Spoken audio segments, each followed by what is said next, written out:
Welcome to the Home Builder Digital Marketing Podcast. Over 90% of today's home buyers start their buyer journey online. Here we talk with not only industry experts, but also your fellow home builder marketers to learn how you can succeed in our incredibly competitive digital world. And now, here are your hosts, Greg Bray and Kevin Weitzel. Hello, everybody, and welcome to today's episode of the Home Builder Digital Marketing Podcast. I'm Greg Bray with Blue Tangerine. And I'm Kevin Weitzel with Outhouse. And we're excited to have joining us today, John Peragine. John is the Chief Revenue Officer and co-founder at Audience Town. Welcome, John. Thanks for being with us. Yeah, welcome, guys. Thank you. Happy to be here. Well, John, let's start off and just help people get to know you a little bit. Tell us just a little bit about yourself. Cool. I am John Peragine, like you said. Been working in digital advertising and marketing technology for the last 25 years. Newer to the home builder marketing space for about the last 6 years. And then when I'm not at work, I'm either coaching my kids' sports team or on a bike or snowboard, hopefully somewhere having fun. Oh, you said a magical word.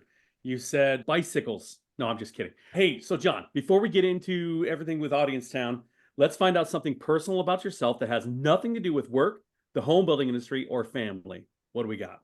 All right, cool. So that's a good one. I'm an endurance sports enthusiast. I've completed a couple of Ironman triathlons. I've run an ultra marathon. I've also completed the New York Marathon. Those are some things about me. When we do like ice-breaking questions kind of like this for new employees, we usually ask them, what was the first concert they've been to? So I want to throw the question back at you guys, Greg and Kevin. What is the first concert you guys were ever at? Greg? So my first concert was Billy Joel back in the 80s. I've got two firsts. One that I actually went and bought and paid for my own ticket, which was Journey, and Bryan Adams opened for them. However, before that, when I was about 3 years old, my brother and sister, who were big old potheads, drugged me to Mountain, which was a rock band back in the early 70s, blasted my eardrums out because they had more wattage than you can shake a stick at. So technically my first concert was Mountain. Wow, that's pretty cool. I don't remember my first concert, but one that I do remember that was close to my first concert was I went to see the Ramones on their farewell tour at the Stone Pony in New Jersey in 1993 or 4. The Stone Pony is like an iconic place in New Jersey where Bruce Springsteen usually drops in and he'll just like pop in and sing a couple of songs, but random bands on stage. So anyway, that's a little bit about me. Yeah, well, we won't talk about what those concerts cost then versus now either, right? Thank you, dang. All right, now, so for your ultra distance stuff, for your Ironman, what is your bicycle? And number two, are you one of those Hoka shoe wearers? Are you wearing those big old moon shoes? I wear Sauconys. I have run in a pair of Hokas. They are comfortable, but I don't like them for really long distances. But yeah, a lot of people wear them. They have great marketing. They've done a really good job with marketing. And my bike, I ride a Trek road bike, but when I was doing triathlons, I had a Quintana Roo. Oh, Quintana Roo, yeah. Yep. Great bike. Well, John, you mentioned that you've only been in home building for the last few years. What was kind of your journey of where you were before and what got you focused on the home building industry? Yeah, it's an interesting journey. So I started my career right out of college in local TV ad sales as like an assistant for a company called Telerep in 1999 in New York City. We were like the local rep firm for stations like WHDH Boston, like the local Fox affiliate, that kind of stuff. I did that for about like 9 months. And then I was like, man, I got to get into digital. TV is this a little too slow for my speed. So I wound up moving laterally to CNN.com, which got me into digital in 99. And that was like the first year that CNN actually started selling digital ads. Everything prior to that was kind of given away as added value with TV. It got my feet wet in digital marketing and advertising. And from there, I actually went to Realtor.com. That's what got me first introduced to real estate marketing. I worked at Realtor.com as an ad salesperson selling to national advertisers on Madison Avenue. So like Verizon and AT&T and Lowe's and Home Depot, who were trying to target people that were on their moving journey, but not necessarily selling them homes. So I was kind of like the other side of the realtor's business, targeting people that spend a lot during that very concentrated 3-month window, pre, during, and post move. Fast forward to now, Ed Carey, who's the founder and CEO, him and I worked at 2 companies together prior to Audience Town, both in advertising technology and digital marketing. What we saw was that there was an opportunity to kind of up level what was going on in real estate marketing. It seemed like a lot of what was happening was like 10 to 15 years behind, and other companies and industries were moving much faster and more advanced. So we said that, hey, maybe there's an opportunity to bring what we're doing now and customize it for the real estate space, because a home is quite different than, purchasing a pair of Hoka shoes or something like that, which might be more of a mindless purchase versus a very emotional purchase as a home. So anyway, that's my journey. Started in TV, went to digital, kind of came roundabout marrying my realtor.com experience and then programmatic and data to get me to Audience Town now. So 25 years ago, I would never have said, oh yeah, I'm going to be in home builder marketing technology, but this is where I am now. So here we are. Well, John, give us that overview of Audience Town. Tell us a little bit more about the services you provide and who you're working with. Yeah, Audience Town, think of us as like a sales and marketing analytics platform. We really see us as a data and analytics company that provides three things. We provide insights through consumer attributes and consumer behaviors. We provide automation and ways to like action on the data that we provide. And then through actioning on those insights and data, you can see an uptick in performance. Really, it goes to Google Analytics does a good job of telling you what goes on the website. Let's say 1,000 people came to your website, 100 clicked, 10 converted. What we do is we'll tell you all the things about the 1,000 people that came to your website, the attributes about the 100, and the 10 that actually filled out forms. We're here to solve the problem of, why are my clicks not converting? Why is the top of the funnel not feeding the bottom of the funnel? Having standard click actions and CTR and things like that just don't give you enough transparency into understanding if the audience actually matches the product that you're selling. And home builders sell different products at different price points, at different life stages, right? There's first-time home buyers, there's step-up products, there's 55 plus active adults. If you don't understand what's coming in at the top of the funnel, it's going to be really hard for you to optimize performance at the bottom. We really help solve a lot of that and really are meant to provide a lot more transparency and aperture as to what's happening with our audiences. Not just that they're dog owners, but like, okay, Google's telling me the conversion came from search. Well, where did that consumer or future home buyer, where did they see our brand before? We're able to track everything back to the first view, which gives you a much better, clearer line as to what parts of the marketing are working, because someone might have been on your website 60 times prior to them ever filling out a form or downloading a floor plan. But what you will see is the first action being the download, and that's what the CRM or that's what Google Analytics is showing as the action, not all the stuff that happened prior, right? So it's like, how can we help marketers see what the full attribution is truly, as opposed to everything just being click-based? There's a lot of stuff that happens in the view that marketing teams are not getting credit for, which they should.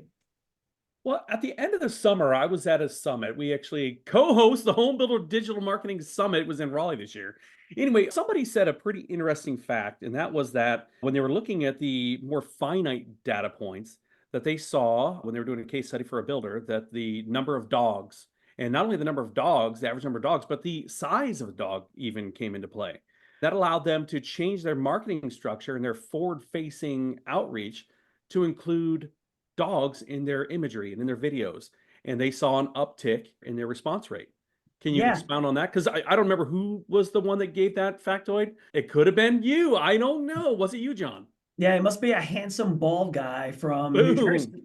Maybe. I don't know. Anyway, all kidding aside, this was a client of ours, our marketer that was using our analytics platform. She was able to see that 61% of the traffic coming to her website were actually dog parents. She then saw that, hey, this is like a great way to connect the audience that is coming to the website, heavily being dog owners, with one of the floor plans that we have, which actually offers an upgrade of a dog shower in the mudroom. Let's try to connect the audience to the product that we believe is going to be more sellable to them. Let's like hook them emotionally. So she took the image that was like image 15 in the gallery and moved it up for this one specific community to the first image. So when you got to the website, you saw a happy family washing a dog in the mudroom. What came out of it was deeper website engagements. The OSC saying when they were qualifying inbound traffic, they were actually asking for this upgrade and wanted to learn more about the dog shower in the mudroom. Overall, there was just a much deeper engagement with the audience because they were able to match something that was knowable to the right product. So that's the one thing to take out of this is that there's a lot of information out there and a lot of these data points and attributes are knowable. We have them. If marketers are able to look at these things, they're able to make small little tweaks like that and see like a strong uptick in engagements that actually led to sales. So it's a pretty cool thing. All right, John. Well, that opens the door to the big can of worms, right? How do you know that I have a dog? Where's this information coming from? It's a little creepy to some of us. So take us a little bit behind the curtain. How do you know who's got a dog and who doesn't? That's a great question. Procter & Gamble knows that you have a dog too. And so does Unilever and Ford and BMW. A lot of this information is newer to home builders, but has been used in other industries for the last 15 plus years. The way that this information is knowable is that Audience Town has a database of roughly 280 million people in the US. And what we do is we license data from hundreds of different sources. We bring on public and municipal data so that we know like John owns a place and doesn't rent a place. How? Because it's public data that we are bringing on board and matching back to digital devices. Then what we do is we bring in lots of third-party and behavioral attributes, companies where we get financial data and other types of data that's obviously anonymized. We're not saying, hey, John Peragine owns a dog that's 60 pounds. We're saying ID 1234, that's totally anonymized. We know that this person's been on your website and here's the attributes about them. So everything's being done in privacy compliant ways. The data is coming from very trusted sources, everything from Experian to TransUnion to Equifax to Oracle and lots of other sources like that. You'd be amazed on all the data that's out there from intents to pet ownership, to even vehicles that are owned, all the way through to actual property attributes of like, what's the size of the home? What's the square footage? How many garages does it have? Do they own a minivan? Were they just building a minivan on Chrysler's website? So there's lots of data points that are out there. And because we have a background in doing this for a lot of the companies that we mentioned, it's all done on match tables and anonymized because at the core, all this data needs to be privacy compliant. And that's really the data is being put together in ways that it could be used and utilized. Someone that's a user of our platform, they're able to see this data in really beautiful charts that's bringing a lot more transparency on who their audiences are. Because a lot of times land people are handing to the marketing team, here is our buyer profile years before the actual website is up or the models or people actually going into the sales center. In that period of time, a lot of the data can change from where the data originally came from, which was probably like a US Census report that was being extrapolated forward to data like we have that's just all based on real-time digital signals. The data changes quickly, especially in markets like we're in, where there's large macroeconomic conditions that shape the audiences differently based upon what year it is and what's happening in the world. And you need these kind of like real-time signals to be able to react because you need to market in real time to really capture that audience. So what's funny about all of this is that there are people out there, I'm not one of them, but there are people out there that are scared to death. They're like, oh, there's Big Brother watching me. But what they don't realize, if they have a computer that has an IP address that's attached to everything you do, every keystroke you make is tracked by something, somebody, somewhere, especially when we introduce the smartphone in the equation. Everywhere that phone goes, even if you turn off tracking, by virtue of just the function of how those cell phones work, they still know where you are. Mm-hmm. So serial killers, sorry, bad news, you're being tracked. Yeah, and what's interesting is, Google and Facebook know all this stuff too. What they do is they just put the marketers at a disadvantage because they remove all of this stuff. Audience Town is not an advertising platform. We're a reporting platform in essence. So because we're not doing the advertising on one side and then the reporting, because then there would be bias there, we are only doing the analysis and the reporting. So you're able to report on all this stuff. What you're not able to do is target on things like that. And that's one of the reasons Google and Facebook removed a lot of those targeting and reporting on any of that stuff because of that. John, I think it's fascinating to recognize how many different data points you really have. I mean, you talked about pets as just a great example of making a change, but you can start to understand the income levels to make sure you're targeting the right kind of buyer demographics. You can start to understand where people are coming from. And I love the way you explain the difference of Google Analytics is telling you what's happening on the website. And what you're telling them is about the visitors. It's data about the visitors to the website. Because I know sometimes when I've had conversations like, well, I don't need another analytics platform because I have Google Analytics and I hardly have time to look at those reports as is. What do you say to the person who hardly has time to look at the reports anyway? And now you're trying to bring in a whole nother set of reports and data and things that I've got to process and understand.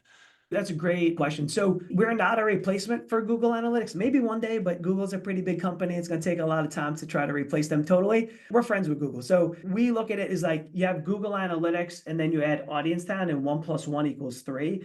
Because Google Analytics is going to track everything that's happening on your website from clicks and impressions. And then we're helping provide a lot of the transparency on what those audiences look like from a buyer profile. We know a lot of clients are maybe smaller teams. They don't have an outsourced agency. What we do is we actually provide and bring the insights to them on a platter in a way that helps them understand that, hey, you should take a look at the last email because there's been a change in your traffic pattern, or there's been a change in your audience profile based upon what we're seeing from a certain zip code or from a certain attribute that's important. So for example, we did a case study with Miranda, a client of ours, and they used our data to see that they were selling homes in one community. The community had a starting price point of $600,000 and homes all the way up over $1 million. They were advertising homes at the $600,000 point, but a lot of the homes at that price point were sold out. So what you can see in our data was a very specific demographic, very specific household income, a very specific credit score, a very specific ownership from an asset point of view, what kind of homes these people owned today in real time. And a lot of them matched to the $600,000 home.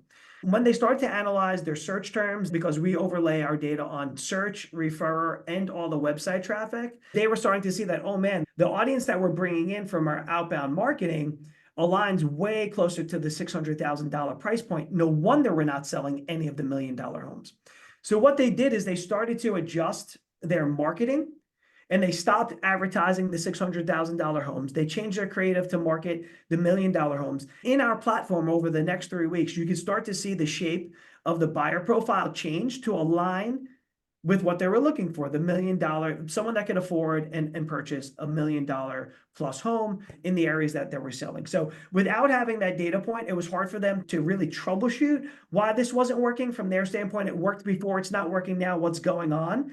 Then they went into our data, they started to look at the search terms for this community, they started to look at the profile of what was coming in from the referrer, even organic versus paid. It became obvious to them right away because they started to be able to see some of these really specific asset and demo information that was like, oh, we're missing the mark with it. And they made changes and then all of a sudden the home started to sell again. So that's one of the examples. So let's talk triathlon for a second. Yes. Given that I'm from Arizona, we have an area here called Ahwatukee that is known all over the place for having the highest concentration of triathletes and endurance athletes in the country. You know, we're even talking more so than Boulder, Colorado, some of those, magnet places. Mhm. So when we have that high concentration, if you were building a community there, when land gets all these data tables, they could literally even plan out their amenities. Why are you building a community swim pool when you could be building a community lap pool? Yeah, exactly. So part of the data that we have, I know we've mentioned a lot of financial data, but there's lots of interest-based data, wellness, sports, hobbies. And in that data, you can start to see like, what's the difference between people? Is there a larger percentage of your audience that likes yoga versus doing some kind of endurance sport or running or hiking? And that's where you can start to use the data to align audiences to the amenities that you have, right? Or maybe find out that there's an audience that you are attracting that isn't perfect for your properties, but maybe the next part of the build out of that community, maybe you want to start to curate some of those future amenities or the styles of those homes based upon who's coming to your website now that you're just not communicating with.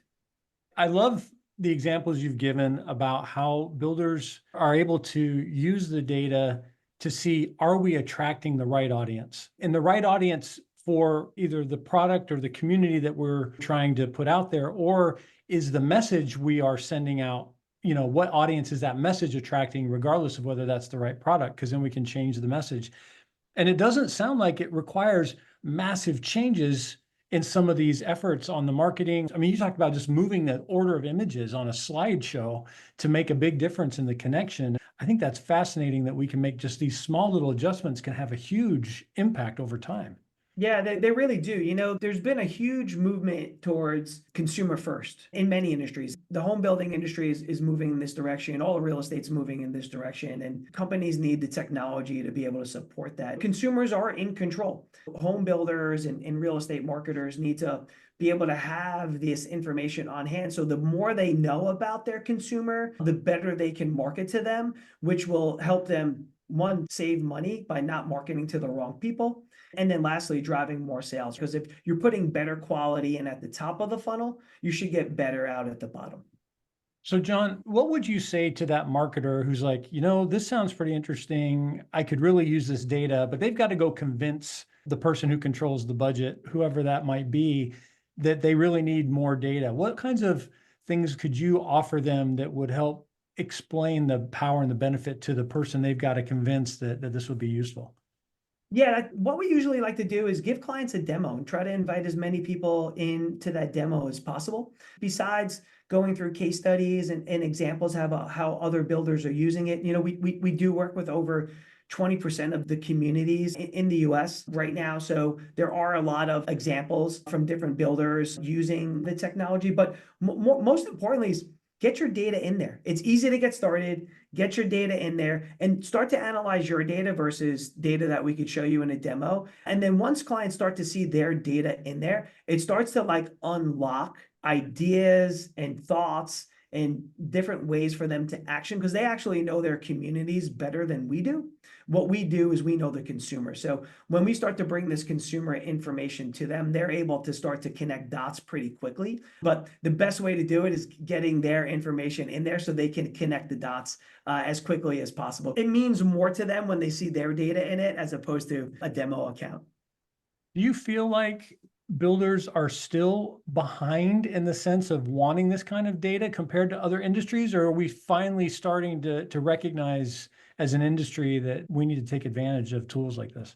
I've been very, very encouraged with the conversations I've had over the last 18 months. It seems like there has been a turning of the tides and a lot of smart people that are curious about data. I think the real estate industry knows they kick off a lot of data, that data is valuable to them. I think a lot of the data that they've used and valued in the past has been around maybe land or around property information, but not necessarily around the consumer. So I think there's been a real opening of curiosity of we need to learn more about the consumer. Companies are hiring data analysts and marketing teams are definitely leaning into understanding more about the consumer. It's definitely being spoken about from the builder 20 all the way down to smaller home builders that have smaller marketing teams also know that they need to have this to have a competitive advantage, right? So the more you can know about your consumer, you can have a competitive advantage. There were early adapters a couple of years ago, and now you see there's a movement towards getting your hands on this kind of stuff, which is really encouraging to us. Well, John, we appreciate you sharing so much insight and time with us today. I love, again, those examples of simple changes that had a big impact. Do you have any kind of last thoughts or words of advice you want to leave with our audience today? Yeah, I guess the last thoughts are all this information is knowable, it's available, it's easy to activate. It's not really a hard thing to do. I know data is kind of like a big scary word, but we're a partner with Google. Within 3 clicks in Google Tag Manager, your account's set up. So it's pretty simple. So you don't need a lot of lift. It's not taxing. It's meant to be easy and not taxing. With this big movement towards everything being consumer first and consumers in control, as a home builder marketer, the best thing you could do is understand as much about your consumer in real time as possible. Well, John, if somebody wants to learn more and connect with you, what's the best way for them to get in touch? Yeah, the best way to get in touch is go to audiencetown.com, or you can just email me at john@audiencetown.com, or find us at one of the events. We've been on the circuit. We love this circuit. We love the Home Builder Digital Marketing Summit, which was awesome in Raleigh this year. Our next big one will be the National Association of Home Builders, the IBS show in Vegas, where we will be announcing a really big announcement for us of a new feature. We're partnering with a very large data company to bring a lot of advancement to the space. There's going to be a big announcement there with us in Sales Central with Audience Town, a top 20 builder, and our other partner who's going to be partnering with us on this new project. So excited. Can't wait. And Kevin, look at that. People are learning about stuff here first, even before IBS. Before it even happens. What? Anytime we can get the scoop on something, this is awesome. You guys are getting the scoop. Swing by Sales Central at IBS. Get it here right from the horse's mouth. Well, John, thanks again for spending time with us. And thank you, everybody, for listening today to the Home Builder Digital Marketing Podcast. I'm Greg Bray with Blue Tangerine. And I'm Kevin Weitzel with Outhouse. Thank you.